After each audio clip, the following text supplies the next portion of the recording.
ನಮಸ್ಕಾರ ಎಲ್ರಿಗೂ. ಬಂಡಾಯ ಸಾಹಿತ್ಯ ಚಳುವಳಿಯ ತಾತ್ವಿಕ ನೆಲೆಗಳು ಈ ಅಧ್ಯಾಯದ 4ನೆಯ ಅವಧಿಗೆ ತಮಗೆಲ್ಲರಿಗೂ ಸ್ವಾಗತ. ನಾನು ವಲಿ ಆರ್, ಕನ್ನಡ ಸಹಾಯಕ ಪ್ರಾಧ್ಯಾಪಕ. ವಿದ್ಯಾರ್ಥಿಗಳೇ, ಬಂಡಾಯ ಸಾಹಿತ್ಯ ಚಳುವಳಿಯ ತಾತ್ವಿಕ ನೆಲೆಗಳಲ್ಲಿ ನಾವಾಗಲೇ ಭಾಳಷ್ಟು ವಿಚಾರಗಳನ್ನು ತಿಳ್ಕೊಂಡ್ವಿ. ಇದು ಕೊನೆಯ ಅವಧಿ. ಬಂಡಾಯ ಸಾಹಿತ್ಯ ಚಳುವಳಿ ಬರೆಯುವುದೇ ಬಂಡಾಯ, ಪ್ರಶ್ನೆಯೇ ಪ್ರತೀಕ, ಬದುಕೇ ಮುಖ್ಯ ಎನ್ನುವಂತಹ ಈ ತಾತ್ವಿಕತೆಗಳ ಆಧಾರದ ಮೇಲೆ ಇರತಕ್ಕಂಥದ್ದು. ಇಲ್ಲಿ ದ್ವಂದ್ವತೆಗೆ ಅವಕಾಶವಿಲ್ಲ, ಒಳಗೊಂದು ಹೊರಗೊಂದು ಅನ್ನುವಂಥದ್ದಿಲ್ಲ. ಜೊತೆಗೆ ಇದು ಹಲವಾರು ಜನರ ಸಾಂಸ್ಕೃತಿಕ ಒಂಟಿತನವನ್ನು ನೀಗಿಸಿದಂತಹ ಚಳುವಳಿ ಈ ಬಂಡಾಯ ಸಾಹಿತ್ಯ ಚಳುವಳಿ. ಇದು ಕೇವಲ ಬರವಣಿಗೆಗಷ್ಟೇ ಪ್ರಾಶಸ್ತ್ಯವನ್ನು ಕೊಡದೆ ಚಳುವಳಿಗೆ, ಹೋರಾಟಕ್ಕೆ ಇದು ಪ್ರಾಶಸ್ತ್ಯವನ್ನು ಕೊಟ್ಟಿದೆ. ಅಂದರೆ ಅಕ್ಷರಾಭ್ಯಾಸದ ಜೊತೆಗೆ ಅಕ್ಷರಾಭಿವ್ಯಕ್ತಿಯ ಜೊತೆಗೆ ಅಕ್ಷರಾಭ್ಯಾಸವಲ್ಲ, ಅಕ್ಷರಾಭಿವ್ಯಕ್ತಿಯ ಜೊತೆಗೆ ಹೋರಾಟವನ್ನು ಕೂಡ ಮಾಡಿದಂತಹ ಚಳುವಳಿ ಅಂದರೆ ಅದು ಬಂಡಾಯ ಸಾಹಿತ್ಯ ಚಳುವಳಿ. ಹೀಗೆ ಹಲವಾರು ವಿಷಯಗಳನ್ನು ನಾವು ಹಿಂದಿನ ತರಗತಿಗಳು ತಿಳ್ಕೊಂಡ್ವಿ. ಈ ಒಂದು ಅವಧಿಯಲ್ಲಿ ನಾವು ಮುಂದುವರೆದು ಬಂಡಾಯ ಸಾಹಿತ್ಯ ಚಳುವಳಿಯ ತಾತ್ವಿಕತೆಗಳು ಮತ್ತು ಬಂಡಾಯ ಸಾಹಿತ್ಯ ಚಳುವಳಿ ಇನ್ನು ಮುಂದೆ ಯಾವ ರೀತಿಯಾಗಿ ಹೆಜ್ಜೆಯನ್ನು ಇಡಬೇಕಾಗಿದೆ ಮತ್ತು ಬಂಡಾಯ ಸಾಹಿತ್ಯಕ್ಕೆ ಸಂಬಂಧಪಟ್ಟ ಹಾಗೆ ಇನ್ನು ಏನೆಲ್ಲ ಕೆಲಸಗಳಾಗಬೇಕಾಗಿದೆ ಅನ್ನುವಂತಹ ವಿಚಾರಗಳನ್ನು ಈ ಅವಧಿಯಲ್ಲಿ ತಿಳ್ಕೊಳ್ಳೋಣ. ದಲಿತರು ಮತ್ತು ಕೆಳ ಸಾಮಾಜಿಕ ಸ್ತರದಿಂದ ಬಂದವರ ಬರವಣಿಗೆ ಬೇರೆಯೇ ರೀತಿಯಲ್ಲಿ ಇರುತ್ತಿದ್ದರಿಂದ ಹಳೆಯ ಮಾನದಂಡ ಪ್ರಯೋಗಿಸಿ ಹೀಗಳೆಯುವುದು ಸುಲಭವಾಗಿತ್ತು. ಇದು ಕವಿತೆಯೇ ಅಲ್ಲ, ಇದು ಕಥೆಯೇ ಅಲ್ಲ ಎಂಬ ಟೀಕಾಸ್ತ್ರ ಸಾಮಾನ್ಯವಾಗಿತ್ತು. ಅಂದರೆ ಈ ಬಂಡಾಯದ ಸಾಹಿತ್ಯ ಬರುವುದಕ್ಕಿಂತ ಮುಂಚೆ ಇದ್ದಂತಹ ಈ ಕೆಲವು ದಲಿತರು ಮತ್ತು ಕೆಳ ಸಾಮಾಜಿಕ ಸ್ತರದಿಂದ ಬಂದಂಥವರ ಬರವಣಿಗೆಗಳನ್ನು ಏನಂತ ಟೀಕಿಸಲಾಗ್ತಾ ಇತ್ತು ಅಂದರೆ ಇದು ಕವಿತೆನೇ ಅಲ್ಲ, ಇದು ಕಥೆನೇ ಅಲ್ಲ ಅಂತ. ಯಾಕೆ ಅಂದರೆ ಆ ಒಂದು ಕೃತಿಯನ್ನು ಅಳೆಯುವ ಮಾನದಂಡ ಸರಿ ಇರಲಿಲ್ಲ. ಯಾವುದರಿಂದ ಅಳಿಬೇಕು ಅನ್ನೋದು ಬಹಳ ಮುಖ್ಯ. ನೀನು ಬಂಗಾರವನ್ನು ಸೇರ್ನಲ್ಲಿ ತುಂಬಿ ಕೊಡ್ತಾ ಇದೀಯಾ ಅಂದರೆ, ನೀನು ಬಂಗಾರವನ್ನು ಲೀಟ್ರಲ್ಲಿ ಅಳಿತಾ ಇದೀಯ ಅಂದರೆ ಮಾನದಂಡ ಸರಿ ಇಲ್ಲ. ಬಂಗಾರವನ್ನು ಸ್ಕೇಲಲ್ಲಿ ಅಳೆದು ಕೊಡ್ತಾ ಇದೀಯ ಅಂದರೆ ಸೆಂಟಿಮೀಟ್ರು, ಮೀಟರ್ ಲೆಕ್ಕದಲ್ಲಿ ಮಾನದಂಡ ಸರಿ ಇದೆಯೇ? ಇದು ಬಂಗಾರದಂಥ ಸಾಹಿತ್ಯ. ಈ ಸಾಹಿತ್ಯವನ್ನು ಯಾಕೆ ಬಂಗಾರದಂಥ ಸಾಹಿತ್ಯ ಅಂದರೆ ಈ ಸಾಹಿತ್ಯಕ್ಕೆ ಬದುಕು ಮುಖ್ಯ. ವೈಭವ, ಆಡಂಬರ ಬೇಕಾಗಿಲ್ಲ. ನೀನು ಕಲ್ಪನೆಯಲ್ಲಿ ಬದುಕಿದ್ದು ಸಾಕು. ವಾಸ್ತವಕ್ಕೆ ಬನ್ನಿ. ಇದು ವಾಸ್ತವವನ್ನು ಕುರಿತು ಹೇಳುವಂಥ ಸಾಹಿತ್ಯ. ಯಾಕಂದರೆ ಈ ಸಾಹಿತ್ಯಕ್ಕೆ ಮಾನದಂಡಗಳೇ ಬೇರೆ. ಆ ಮಾನದಂಡಗಳು ಇಟ್ಕೊಂಡು ಈ ಸಾಹಿತ್ಯವನ್ನು ಅಳಿಬೇಕಾಗುತ್ತೆ. ನವ್ಯದ ಮಾನದಂಡಗಳನ್ನು ಇಟ್ಕೊಂಡು ನೋಡಿದ್ರೆ ಕೃತಿಯೇ ಅಲ್ಲ ಅಂತ ಹೇಳ್ಬೋದು. ಹೇಳೋದಕ್ಕೆ ಸಾಧ್ಯತೆ ಇದೆ. ಬಹಳ ಮುಖ್ಯ. ಯಾವುದರಿಂದ ಅಳಿತಾ ಇದ್ದೇವೆ ಅನ್ನೋದು ಬಹಳ ಮುಖ್ಯವಾಗ್ತದೆ. ದಲಿತ ಹಾಗೂ ಕೆಳಜಾತಿ ವರ್ಗಗಳಿಂದ ಬಂದವರಿಗೆ ಬರೆಯುವ ಮತ್ತು ಬರೆದದ್ದನ್ನು ಪ್ರಕಟಿಸುವ ಆತ್ಮವಿಶ್ವಾಸ ಮೂಡಿತು. ಇದು ಬಂಡಾಯ ಸಾಹಿತ್ಯ ಚಳುವಳಿ ಮಾಡಿದಂಥ ಪ್ರಧಾನ ಕೆಲಸ. ದಲಿತರು ಹಾಗೂ ಕೆಳಜಾತಿ ವರ್ಗಗಳಿಂದ ಬಂದಂಥವರು ಬರೆಯುವಂತಹ ಬರಹವನ್ನು ಟೀಕಿಸಿ ಬೇರೆ ಬೇರೆ ಮಾನದಂಡಗಳನ್ನು ಇಟ್ಕೊಂಡು ಇದು ಕಥೆಯೇ ಅಲ್ಲ, ಕವಿತೆಯೇ ಅಲ್ಲ ಅಂತೇಳಿ ಹೇಳ್ತಾ ಇದ್ರು. ಆದರೆ ಆ ಸಂದರ್ಭದಲ್ಲಿ ಈ ಬಂಡಾಯ ಸಾಹಿತ್ಯ ಚಳುವಳಿ ಎಲ್ಲ ಹೊಸವರಿಗೆ ಅವಕಾಶವನ್ನು ಮಾಡಿಕೊಡ್ತು. ಜೊತೆಗೆ ಈ ಕಾವ್ಯದ ಈ ಕಥೆಯ ನೋಡುವ ದೃಷ್ಟಿಕೋನ ಬೇರೆ ಅಂತ ಹೇಳ್ತು.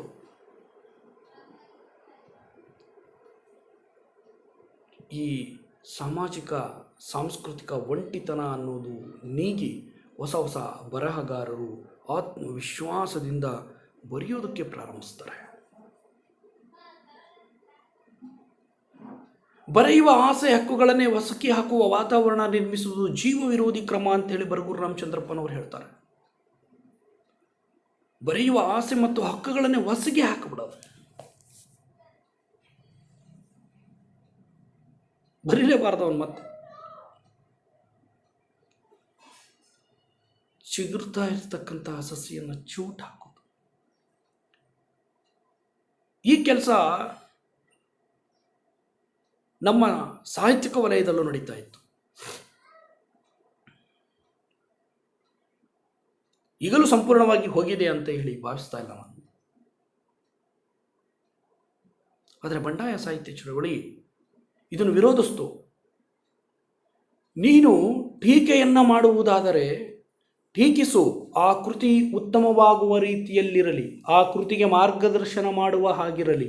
ಆದರೆ ಬರೆಯುವ ಆಸೆ ಹಕ್ಕುಗಳನ್ನೇ ಹೊಸಕಿ ಹಾಕುವ ಹಾಗಿರಬಾರದು. ಅದು ಜೀವ ವಿರೋಧಿ ಕ್ರಮ. ಅವನ ಬರವಣಿಗೆ, ಅವನ ಸ್ವಾತಂತ್ರ್ಯವಿದೆ, ಅವನು ಬರಿತಾ ಇದ್ದಾನೆ, ಅವನಿಗನ್ಸಿದ್ದನ್ನ ಹೇಳ್ತಾ ಇದ್ದಾನೆ. ಯಾಕಂದರೆ ಅವನು ಹೊಸ ಬರಹಗಾರ, ಹೊಸ ಅನುಭವಗಳು, ಹೊಸ ಸ್ಫೋಟ, ಹೊಸ ನೋಟಕ್ಕೆ ಇಲ್ಲಿ ಬಂಡಾಯದಲ್ಲಿ ಅವಕಾಶವಿದೆ. ಹಾಗಾಗಿ ಅವನು ಹೊಸ ನೋಟದಿಂದ, ಹೊಸ ಸ್ಫೋಟದಿಂದ ಬರವಣಿಗೆಯನ್ನು ಬರಿತಾ ಇದ್ದಾನೆ. ಅದನ್ನು ನೀನು ಟೀಕಿಸಿ ಆ ಹೊಸಕಿ ಹಾಕುವಂತಹ ಕ್ರಮ ಇದೆಯಲ್ಲ, ಅದನ್ನು ಮಾಡಬೇಡ. ಅದನ್ನು ಮಾಡಿದ್ರೆ ಅದು ಜೀವ ವಿರೋಧಿ ಕ್ರಮ ಅಂತ ಹೇಳುವಂಥದ್ದನ್ನು ಹೇಳುತ್ತೆ ಈ ಬಂಡಾಯ ಸಾಹಿತ್ಯ. ಈ ಹೇಳಿಕೆ ಇದೆಯಲ್ಲ, ಬರೆಯುವ ಆಸೆ ಹಕ್ಕುಗಳನ್ನೇ ಹೊಸಕಿ ಹಾಕುವ ವಾತಾವರಣ ನಿರ್ಮಿಸುವುದು ಜೀವ ವಿರೋಧಿ ಕ್ರಮ ಅಂಥೇಳಿ, ಈ ಒಂದು ಹೇಳಿಕೆಯಿಂದ ಹಲವಾರು ಜನರಿಗೆ ಆಸೆ, ವಿಶ್ವಾಸ ಉಂಟಾಯಿತು. ನಾನು ಬರೆಯಬಲ್ಲೆ ಎನ್ನುವಂಥದ್ದು.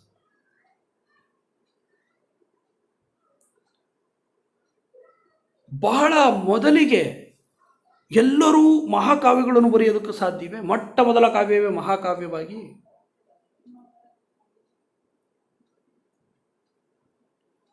ಮೊದಲನೇ ಸಾರಿಗೆ ಮೊದಲು ಬರೆದ ಪದ್ಯವೇ ಎಲ್ಲ ಕವಿಗಳ ಪದ್ಯವು ಶ್ರೇಷ್ಠ ಪದ್ಯವಾಗೋದಕ್ಕೆ ಸಾಧ್ಯವೇ? ಹೋಗಲು ಶ್ರೇಷ್ಠ ಕವಿಗಳು ಎಂದು ಎನಿಸಿಕೊಂಡಿರುವ ಎಲ್ಲ ಕವಿಗಳನ್ನು ನಾವು ಸೇರಿಸಿದ್ರು, ಅವ್ರು ಬರೆದ್ರೆ ಎಲ್ಲ ಕವಿತೆಯೂ ಶ್ರೇಷ್ಠ ಕವಿತೆ ಆಗೋಕ್ಕೆ ಸಾಧ್ಯತೆ ಇದೆಯೇ? ಇಲ್ಲ. ಇದನ್ನು ಅರ್ಥ ಮಾಡ್ಕೊಳ್ಬೇಕು. ಮುಂದುವರೆದು ನೋಡೋಣ ವಿದ್ಯಾರ್ಥಿಗಳೇ. ಬಂಡಾಯ ಸಾಹಿತ್ಯ ಚಳವಳಿಯು ಆತ್ಮಸ್ಥೈರ್ಯದ ಬೆಂಬಲಕ್ಕಿದೆಯೇ ಹೊರತು ಆತ್ಮರತಿಯ ಬೆಂಬಲಕ್ಕಲ್ಲ.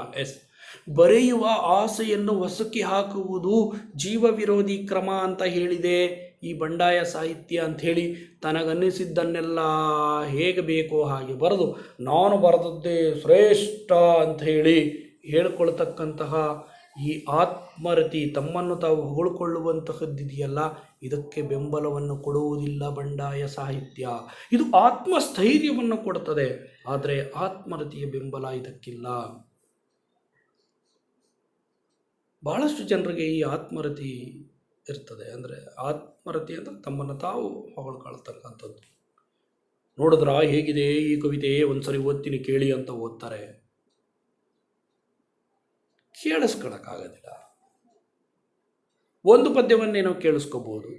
ಹೇಗಿದೆ ಅಂದಾಗ ಸಾಮಾನ್ಯವಾಗಿ ನಾವು ಹೇಳೋದು ಚೆನ್ನಾಗಿದೆ ಅಂತೀವಿ. ಹಾಗೆ ಇನ್ನೊಂದು ಓದೋದಕ್ಕೆ ಪ್ರಾರಂಭಿಸ್ತಾರೆ, ಆಗ ಪೀಕಲಾಟ.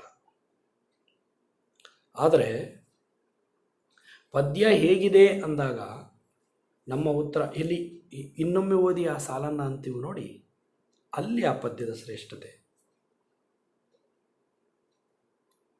ಬಂಡಾಯ ಸಾಹಿತ್ಯ ಚಳವಳಿ ಯಾವತ್ತಿಗೂ ಕೂಡ ಆತ್ಮರತಿಯ ಬೆಂಬಲಕ್ಕಿಲ್ಲ, ಆತ್ಮರತಿಗೆ ಬೆಂಬಲ ಕೊಡೋದಿಲ್ಲ, ಆತ್ಮಸ್ಥೈರ್ಯವನ್ನು ಕೊಡುತ್ತೆ.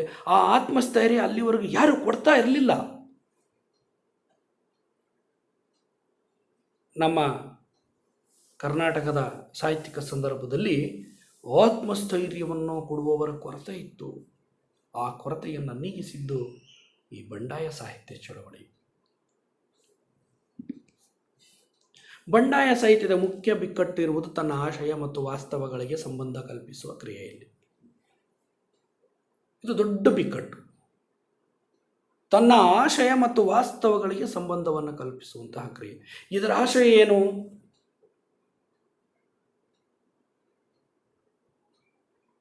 ಸಮಾನತೆಯನ್ನ ಸ್ಥಾಪಿಸ್ತಕ್ಕಂಥದ್ದು, ವರ್ಗ ಸಮಾನತೆ, ಲಿಂಗ ಸಮಾನತೆ,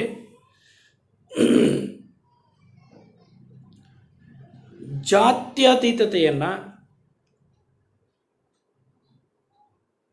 ಉಂಟು ಮಾಡ್ತಕ್ಕಂಥದ್ದು, ಭ್ರಾತೃತ್ವ ಕಲ್ಪನೆಯನ್ನು ಬೆಳೆಸ್ತಕ್ಕಂಥದ್ದು, ನಿಜವಾಗಿಯೂ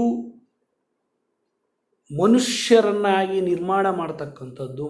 ಅದು ಎಂತಹ ಮನುಷ್ಯ ಅಂದರೆ ಕಲಾವಿದನ ಕಣ್ಣು ಮತ್ತು ಕಿವಿಗಳನ್ನು ಉಳ್ಳಂತಹ, ಕಣ್ಣು ಮತ್ತು ಮನಸ್ಸನ್ನು ಉಳ್ಳಂತಹ, ಕರುಳನ್ನು ಉಳ್ಳಂತಹ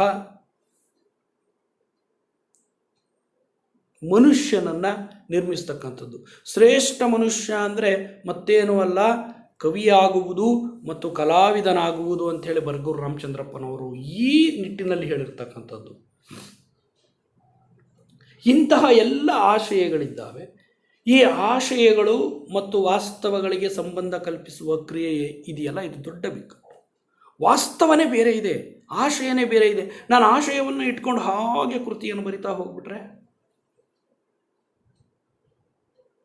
ಸಾಧ್ಯತೆ ಇದೆಯಾ? ಜಾತಿ ವ್ಯವಸ್ಥೆ ಅನ್ನೋದು ಇಂಚಿಗೂ ಇದೆ.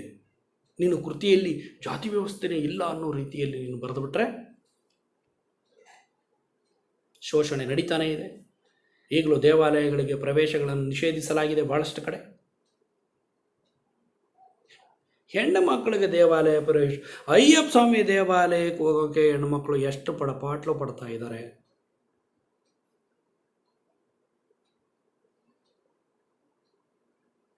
ಮಸೀದಿಗಳಲ್ಲಿ ಹೆಣ್ಮಕ್ಳು ನಮಾಜ್ ಮಾಡ್ತಾ ಇಲ್ಲ. ದೊಡ್ಡ ದೊಡ್ಡ ಫಾದರ್ಗಳಿದ್ದಾರೆ ಹೊರತು ದೊಡ್ಡ ದೊಡ್ಡ ಮದರ್ಗಳಿದ್ದಾರೆಯೇ? ಎಲ್ಲ ಪುರುಷ ಪ್ರಧಾನತೆ.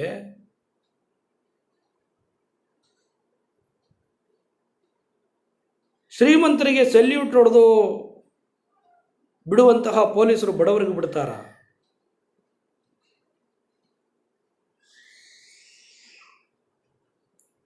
ವಿಶ್ವವಿದ್ಯಾಲಯಗಳಲ್ಲಿ ಕಾರುಗಳಿಗೆ ಪ್ರವೇಶವಿರುವ ಹಾಗೆ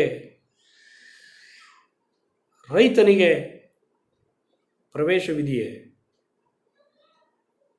ಅಂದರೆ ಎಂತಹ ಪ್ರವೇಶ ಅಂದರೆ ಈ ಸೆಲ್ಯೂಟ್ ಹೊಡೆದು ಬಿಡುವಂಥ ಪ್ರವೇಶ ಗೇಟಲ್ಲಿ. ಅದು ಈ ಕೊರೋನಾ ಸಂದರ್ಭದಲ್ಲಿ ನೋಡ್ತಾ ಇದ್ದೇವೆ. ಯಾರ್ಯಾರನ್ನ ಬಿಡ್ತಾರೆ, ಯಾರ್ಯಾರು ಏನೇನು ಮಾಡ್ತಾರೆ. ಶ್ರೀಮಂತರು, ರಾಜಕಾರಣಿಗಳು, ಬಂಡವಾಳಶಾಹಿಗಳು ಏನು ಬೇಕಾರೆ ಮಾಡ್ಬೋದು. ಅವರು ನಾವು ಮಾಡೋಕ್ಕಾಗುತ್ತಾ? ಇಲ್ಲ. ಓಕೆ, ಅದನ್ನು ಇರುವ ಹಾಗೆಯೇ ಹೇಳಬೇಕು. ವಾಸ್ತವವನ್ನು ಆಶಯಕ್ಕೆ ತಕ್ಕ ಹಾಗೆ ಕಾದಂಬರಿಗಳನ್ನು, ಕಥೆಗಳನ್ನು ಬರಿತೀನಿ ಅಂತ ಹೇಳಿಬಿಟ್ಟು ಇಲ್ಲದೇ ಇರತಕ್ಕಂಥದ್ದನ್ನು ಇರುವ ಹಾಗೆ ಹೇಳಬಾರ್ದು. ಹಾಗೆ ಹೇಳಿದ್ರೆ ಏನಾಗುತ್ತೆ ಅಂದರೆ, ಆಶಯಗಳನ್ನೇ ವಾಸ್ತವವೆಂಬಂತೆ ಚಿತ್ರಿಸಿದರೆ ಘೋಷಣೆಯಾಗುವ ಅಪಾಯವಿದೆ. ಇದು ಬರೀ ಘೋಷಣೆಯಾಗ್ಬಿಡುತ್ತೆ. ಘೋಷಣೆ ಆಗಬಾರ್ದು. ಯಾಕಂದರೆ ಬಂಡಾಯ ಸಾಹಿತ್ಯ ಚಳುವಳಿ ಅಕ್ಷರಾಭಿವ್ಯಕ್ತಿಯ ಜೊತೆಗೆ ಹೋರಾಟವನ್ನು ಮಾಡುತ್ತಾ ಬಂದಿರುವಂತಹ ಚಳುವಳಿ. ಇಲ್ಲಿ ದ್ವಂದ್ವತೆಗೆ ಅವಕಾಶವಿಲ್ಲ. ಒಳಗೊಂದು ಹೊರಗೊಂದು ಇರುವ ಹಾಗಿಲ್ಲ. ಇರೋದನ್ನು ಇರುವ ಹಾಗೆ ಹೇಳಬೇಕು. ಹಾಗೆ ಹೇಳುವುದರ ಮೂಲಕ ನೀನು ಆಶಯದತ್ತ ಸಾಗಬೇಕಾಗ್ತದೆ. ಆಶಯ ಬಹಳ ದೂರ ಇರತಕ್ಕಂಥದ್ದು. ಆಶಯದತ್ತ ನೀನು ಹೋಗಬೇಕಂದ್ರೆ ಈ ವಾಸ್ತವಗಳನ್ನು ಹೇಳ್ತಾ ಮಿತ್ತುಗಳನ್ನು ಹೊಡೆದಾಕ ಹೋಗಬೇಕು. ಹಲವಾರು ಮಿತ್ತುಗಳಿದ್ದಾವಲ್ಲ, ಆ ಮಿತ್ತುಗಳನ್ನು, ಶ್ರೇಷ್ಠ ಕನಿಷ್ಠ ಎನ್ನುವ ಮಿತ್ತುಗಳು, ಇವುಗಳನ್ನೆಲ್ಲ ಹೊಡೆದಾಕ ಹೋಗಬೇಕು. ಈ ಸಂದರ್ಭದಲ್ಲಿ ನನಗೆ ಕುವೆಂಪುರವರ ಇಲ್ಲಿ ಯಾರೂ ಮುಖ್ಯರಲ್ಲ, ಯಾರೂ ಅಮುಖ್ಯರಲ್ಲ ಎನ್ನುವಂತಹ ಮಾತು ನೆನಪಿಗೆ ಬರ್ತದೆ. ಇದು ಬಂಡಾಯ ಭಾಷೆಗೆ ಒದಗುವ ಅಪಾಯವೂ ಹೌದು. ಇಲ್ಲದೇ ಇರುವುದನ್ನು ಇರುವ ಹಾಗೆ, ಅಂದರೆ ಆಶಯಗಳನ್ನೇ ವಾಸ್ತವ ಎನ್ನುವ ಹಾಗೆ ನೀವು ಬರಿತಾ ಹೋದರೆ ಇದು ಬಂಡಾಯದ ಭಾಷೆಗೆ ಒದಗುವ ಅಪಾಯವೂ ಹೌದು.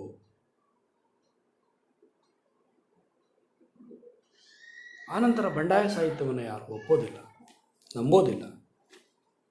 ಈಗ ಬಂಡಾಯೋತ್ತರ ಕಾಲದಲ್ಲಿದ್ದೇವೆ ಅಂತ ಹೇಳಿದ್ರು ಕೂಡ ಈಗಲೂ ಕೂಡ ಬಂಡಾಯದ ಕೃತಿಗಳೇ ಬರ್ತಾ ಇದ್ದಾವೆ ಹೆಚ್ಚಾಗಿ. ನಾನು ಹೊಸ ಪುಸ್ತಕಗಳನ್ನು ಓದಿದ ಹಾಗೆಲ್ಲ ಅಲ್ಲಿ ನನಗೆ ಬಂಡಾಯ ಕಂಡು ಬರ್ತಾ ಇದೆ. ದಲಿತರು ಬಂಡಾಯ ಸಾಹಿತ್ಯವನ್ನು ಬರೀತಾ ಇದ್ದಾರೆ. ಎಲ್ಲ ಕೆಳವರ್ಗದವರು, ತಳ ಸಮುದಾಯದವರು ಬಂಡಾಯ ಸಾಹಿತ್ಯವನ್ನು ಬರೀತಾ ಇದ್ದಾರೆ. ಈ ಬಂಡಾಯದ ಭಾಷೆಗೆ ಒಂದು ಅಪಾಯ ಬಂದುಬಿಡ್ತದೆ. ಏನಾದರೂ ಆಶಯವನ್ನೇ ವಾಸ್ತವದ ರೀತಿಯಲ್ಲಿ ಬರೆದುಬಿಟ್ರೆ, ವಾಸ್ತವ ಇರೋದನ್ನು ಬರೀಬೇಕು. ಅದರ ಮೂಲಕ ಆಶಯದತ್ತ ನಾವು ಸಾಗೋದಕ್ಕೆ ಅವಕಾಶವಾಗ್ತದೆ ಅನ್ನುವಂಥದ್ದು ಬಹಳ ಮುಖ್ಯ. ಬಂಡಾಯ ಸಾಹಿತ್ಯದ ಶ್ರೇಷ್ಠ ಕೃತಿ ಬಂದಿಲ್ಲ ಎಂದು ಹೇಳುವಂತಹ ಪರಿಪಾಠ ಇದೆ, ತೀರ್ಪಿನ ರೀತಿಯಲ್ಲಿ ಬಂಡಾಯದಲ್ಲಿ ಯಾವುದೂ ಶ್ರೇಷ್ಠ ಕೃತಿನೇ ಬಂದಿಲ್ಲ ಅನ್ನುವಂಥದ್ದು. ಆದರೆ ಒಂದು ಯೋಚನೆ ಮಾಡಿ, ನೀವು ಶ್ರೇಷ್ಠ ಕೃತಿ ಅಂತ ಯಾವಾಗ ಹೇಳ್ತಾ ಇದ್ದೀರಿ? ಏನು ಶತಮಾನ ಮುಗಿದು ಬಿಡುತ್ತೆ ಬಂಡಾಯ ಸಾಹಿತ್ಯ ಬಂದು? ಅದು ಯೋಚನೆ ಮಾಡಬೇಕಲ್ವಾ? ಯಾಕೆ ಹೀಗೆ ಹೇಳ್ತಾ ಇದ್ದೀನಿ ಅಂದರೆ, ವಚನಕಾರರು ಬರೆದದ್ದು 12ನೇ ಶತಮಾನದಲ್ಲಿ. ವಚನಕಾರರಿಗೆ ಒಂದು ಒಳ್ಳೆಯ ಸ್ಥಾನ ಸಿಕ್ಕಿ ಅವು ಶ್ರೇಷ್ಠ ಸಾಹಿತ್ಯದ ಪ್ರಕಾರ, ಅದು ವಚನಗಳು ಶ್ರೇಷ್ಠ ಸಾಹಿತ್ಯದ ಪ್ರಕಾರ ಅಂತ ಹೇಳಿ ಒಪ್ಕೊಂಡಿದ್ದು ಯಾವಾಗ? 20ನೇ ಶತಮಾನ. 800 ವರ್ಷಗಳ ಕಾದಿದ್ದೀವಿ. ನಾವು ಹೇಳ್ತಾ ಇರೋದು ಬಂಡಾಯ ಸಾಹಿತ್ಯಕ್ಕೆ 800 ವರ್ಷ ಕಾಯೋದು ಬೇಡ್ರಿ, ಒಂದು 80 ವರ್ಷನಾದರೂ ಕಾಯಿರಿ, ಗೊತ್ತಾಗ್ತದೆ. ಯಾಕೆ ಹಾಗೆ ಹೇಳ್ತಾ ಇದ್ದೀವಿ ಅಂದರೆ, ಬಂಡಾಯ ಸಾಹಿತ್ಯವನ್ನು ವಿಮರ್ಶಿಸುವಂಥ ಮಾನದಂಡಗಳು ಸರಿ ಇಲ್ಲ. ನೀನು ನವ್ಯದ ಅಥವಾ ಬೇರೆಯ ಕನ್ನಡಿಯಲ್ಲಿ ಒಂದು ಕನ್ನಡಕವನ್ನು ಹಾಕ್ಕೊಂಡು ನೋಡಿದ್ರೆ ನಿನಗೆ ಆ ಕೃತಿಯ ಶ್ರೇಷ್ಠತೆ ಗೊತ್ತಾಗೋದಿಲ್ಲ. ಇದು ಬಹಳ ಮುಖ್ಯ. ಶ್ರೇಷ್ಠ ಕೃತಿಯ ಮಾನದಂಡ ಯಾವುದು ಎಂಬುದರಲ್ಲಿ ಮುಖ್ಯ. ನವ್ಯ ಅಥವಾ ಅನ್ಯ ಮಾನದಂಡಗಳ ಮೂಲಕ ಬಂಡಾಯ ಸಾಹಿತ್ಯ ಕೃತಿಯನ್ನು ನೋಡಿದರೆ ಅದು ಶ್ರೇಷ್ಠವಿರಲಿ, ಸಾಹಿತ್ಯ ಕೃತಿಯೇ ಅಲ್ಲ ಎಂದು ಹೇಳಲಿಕ್ಕೆ ಸಾಧ್ಯ. ಹೌದು, ನವ್ಯದ ಮಾನದಂಡಗಳೇ ಬೇರೆ, ಪ್ರತೀಕಗಳು ಪ್ರತಿಮೆಗಳು ಅಲ್ಲಿರಬೇಕು ಅಂಥೇಳಿ ನೀನು ಬಂಡಾಯ ಸಾಹಿತ್ಯದ ಕೃತಿಯನ್ನು ಇಟ್ಕೊಂಡು ಒಂದು ಕವಿತೆಯನ್ನು ಇಟ್ಕೊಂಡು ಇಲ್ಲೇನಿದು ಪ್ರತಿಮೆಗಳೇ ಇಲ್ಲ, ಪ್ರತೀಕಗಳಿಲ್ಲ ಅಂಥೇಳಿ ನೀನು ನಿರಾಕರಿಸಿದ್ರೆ ಅಲ್ವೇ? ಹಾಗಾಗಿ ಮಾನದಂಡಗಳು ಬಹಳ ಮುಖ್ಯ. ಯಾವ ಮಾನದಂಡವನ್ನು ಇಟ್ಕೊಂಡು ನೀನು ಕೃತಿಯನ್ನು ಅಳಿತಾ ಇದ್ದೀಯಾ ಅನ್ನೋದು. ಮುಂದುವರೆದು ನೋಡೋಣ ವಿದ್ಯಾರ್ಥಿಗಳೇ. ಬಂಡಾಯ ಸಾಹಿತ್ಯ ಚಳವಳಿಯ ತಾತ್ವಿಕ ಮೀಮಾಂಸೆ ಮಂಡಿಸುವ ಪ್ರಯತ್ನ ನಡೆದಿರುವಷ್ಟು ಅನ್ವಯಿಕ ವಿಮರ್ಶೆ ಕೆಲಸ ನಡೆದಿಲ್ಲ. ಬಂಡಾಯ ಸಾಹಿತ್ಯದಲ್ಲಿ ವಿಮರ್ಶೆ ಇನ್ನೂ ನಡೆದಿಲ್ಲ. ಯಾವುದೇ ಒಂದು ಸಾಹಿತ್ಯ ಚಳವಳಿಯಲ್ಲಿ ವಿಮರ್ಶೆ ಬಲವಾಗಿ ಇಲ್ಲದೆ ಇದ್ದಾಗ ಆ ಸಾಹಿತ್ಯ ಚಳವಳಿ ಹಿನ್ನೆಲೆಗೆ ಸರಿತದೆ. ವಿಮರ್ಶೆ ಬಲವಾಗಿದ್ದಾಗ, ವಿಮರ್ಶೆಯಲ್ಲಿ ಹೆಚ್ಚು ಕೆಲಸಗಳು ನಡೆದಾಗ ಆ ಚಳವಳಿ ಮುನ್ನೆಲೆಗೆ ಬರ್ತದೆ. ಪ್ರಗತಿಶೀಲ ಸಾಹಿತ್ಯ ಯಾಕೆ ಕೇವಲ 5-6 ವರ್ಷಗಳಲ್ಲಿ ಹೋಗ್ಬಿಡ್ತು ಅಂತ ಹೇಳಿದ್ರೆ, ಸರಿಯಾದ ವಿಮರ್ಶೆಗಳು ಬರಲಿಲ್ಲ.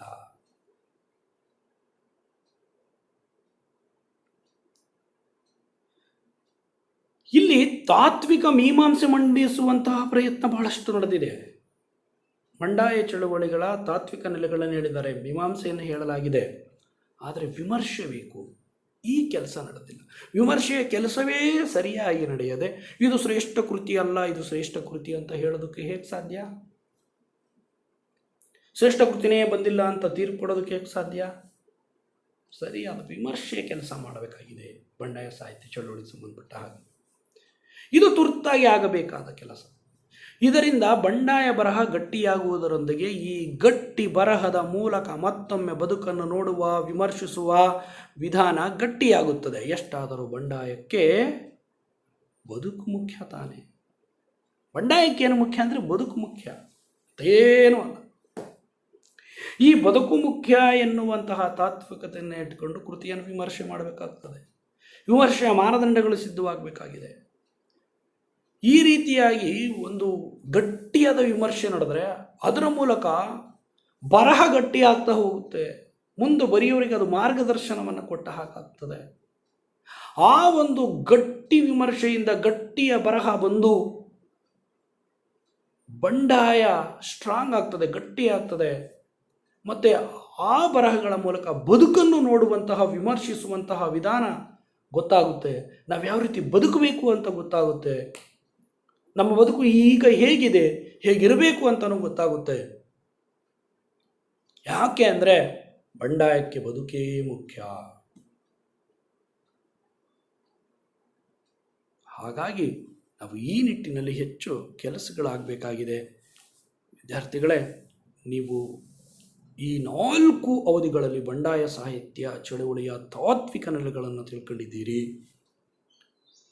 ನಿಮಗೆ ಯಾವುದಾದರೂ ಅನುಮಾನಗಳಿದ್ದರೆ ನನಗೆ ನೀವು ಕಾಮೆಂಟ್ ಬಾಕ್ಸಲ್ಲಿ ಪ್ರಶ್ನೆಗಳನ್ನು ಕೇಳಿ, ನಾನು ನಿಮ್ಮ ಅನುಮಾನಗಳಿಗೆ ಉತ್ತರಿಸುವಂತಹ ಪ್ರಯತ್ನವನ್ನು ಮಾಡ್ತೇನೆ. ಹಾಗೂ ನಿಮಗೆ ಇನ್ನೂ ಅನುಮಾನಗಳು ಇದ್ದರೆ ನೀವು ಈ ಗ್ರಂಥಗಳನ್ನು ನೋಡಿ ನಿಮ್ಮ ಅನುಮಾನಗಳನ್ನು ಬಗೆಹರಿಸ್ಕೊಳ್ಬಹುದು. ನಾನು ನನ್ನ ವಿದ್ಯಾರ್ಥಿಗಳಿಗಂತೂ ನನ್ನ ಫೋನ್ ನಂಬರ್ ಕೊಟ್ಟಿದ್ದೀನಿ. ನೀವೆಲ್ಲರೂ ವಾಟ್ಸಪ್ಪಲ್ಲಿ ಬೇಕಾದ್ರೆ ಕ್ವಶನ್ ಕೇಳ್ಬೋದು. ನಿಮ್ಗೆ ಯಾವಾಗ ಅನುಮಾನ ಬರುತ್ತೆ ಆವಾಗ ನೀವು ನನ್ನನ್ನು ಸಂಪರ್ಕ ಮಾಡ್ಬೋದು ಅಂತ ಹೇಳ್ತಾ, ಜೊತೆಗೆ ಈ ಕೃತಿಗಳನ್ನು ಒಮ್ಮೆ ಅಭ್ಯಾಸ ಮಾಡಿ ಅಂತ ಹೇಳ್ತಾ ಇದ್ದೀನಿ. ಹೊಸ ಕನ್ನಡ ಸಾಹಿತ್ಯ ಚರಿತ್ರೆ ಎಸ್ ಎಸ್ ಗಿರಿರಾವ್, ಶತಮಾನದ ಕನ್ನಡ ಸಾಹಿತ್ಯ GH ನಾಯಕ, ಕನ್ನಡ ಸಾಹಿತ್ಯ ಪುನರ್ಮೌಲೀಕರಣ ಮಾಲೆ ಬರಗೂರು ರಾಮಚಂದ್ರಪ್ಪ, ಭಾರತೀಯ ಸಾಹಿತ್ಯ ಸಮೀಕ್ಷೆ ಪ್ರಧಾನ ಸಂಪಾದಕರು GS ಸಿದ್ಧಲಿಂಗಯ್ಯ, ಕನ್ನಡ ಸಾಹಿತ್ಯ ಸಂದರ್ಭ ಸಂಪಾದಕರು GSS, ಬಂಡಾಯ ಸಾಹಿತ್ಯ ಚಳುವಳಿಯ ತಾತ್ವಿಕ ನೆಲೆಗಳು ಬರಗೂರು ರಾಮಚಂದ್ರಪ್ಪ. ಈ ಒಂದು ಅವಧಿಯಲ್ಲಿ ಬರಗೂರು ರಾಮಚಂದ್ರಪ್ಪನವರು ಬಂಡಾಯ ಸಾಹಿತ್ಯ ಚಳುವಳಿಯ ತಾತ್ವಿಕ ನೆಲೆಗಳು ಈ ಲೇಖನವನ್ನು ಮೂಲವಾಗಿ ಇಟ್ಕೊಂಡು ನಾನು ಮಾತಾಡಿದ್ದೇನೆ. ವಿದ್ಯಾರ್ಥಿಗಳ ಇದುವರೆಗೂ ನನ್ನ ತರಗತಿಯನ್ನು ಕೇಳಿದಿರಿ. ನಿಮಗೆಲ್ಲರಿಗೂ ಧನ್ಯವಾದಗಳು. ಶುಭವಾಗಲಿ.